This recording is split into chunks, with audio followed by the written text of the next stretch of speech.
past fall, we had an opportunity to sit down with Leonardo DiCaprio and a great visionary director, JPeay, and we had this idea, this concept that is so beautiful, and it's just a project that I'm so excited about.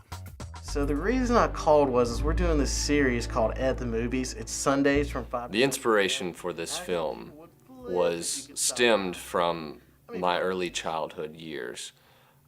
There was a specific day in general when I was coming home from school, and I walked in the house, and my mother, she took me by the hand, and we went into the living room, and she sat me down and said, "Did you eat all the dog food?"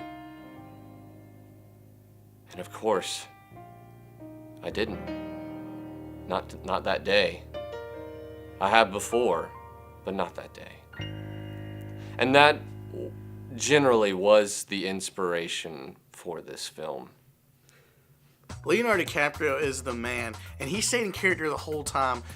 The whole concept is based around this phone conversation, and every time I would try to run up and talk to him, he'd always be on his phone rehearsing, and he'd be like, "Sorry, I can't talk, I'm on the phone." I'd be like, "But please, I just want to talk to you a little bit. You're the man. You were in Titanic, and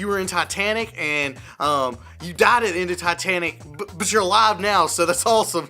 It's so cool. I'm so glad you're still alive." Oh, man.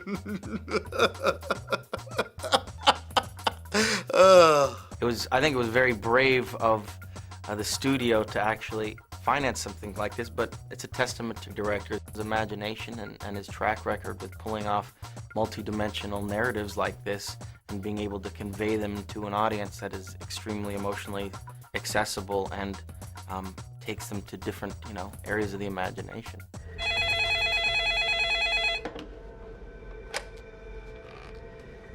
Yes, hello? Well, I chose a phone conversation because it's an equivocation of modern day communication, wouldn't you say? Because we are all, every one of us in this world are all reaching out, and we're wanting to say, "Hello, I am a human too. I am a human too." Even though as a boy I thought I was a dog. But we all grow up. We all get jobs. We all start directing movies.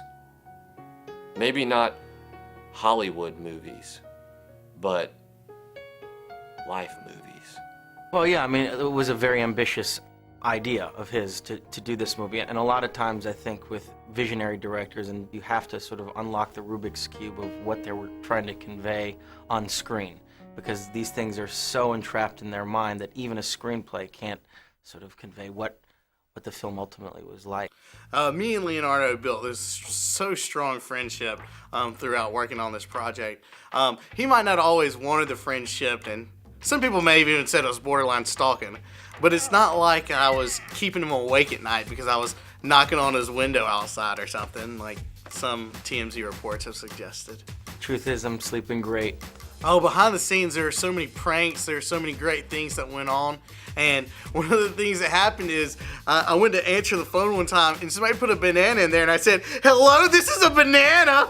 You can't call it a banana. It doesn't even have numbers. How are you gonna? Oh." And then there was this other time where our director JPeay was in the bathroom. And I thought it'd be funny if I took a bucket of hot water and dump it over the stall on him, and I actually had it boiling, and he had to go to the hospital. Classic. What would I say to that little boy so many years ago if I could go back in time and tell him that he would grow up to be a director? Well, I'd have to tell him that life is rough.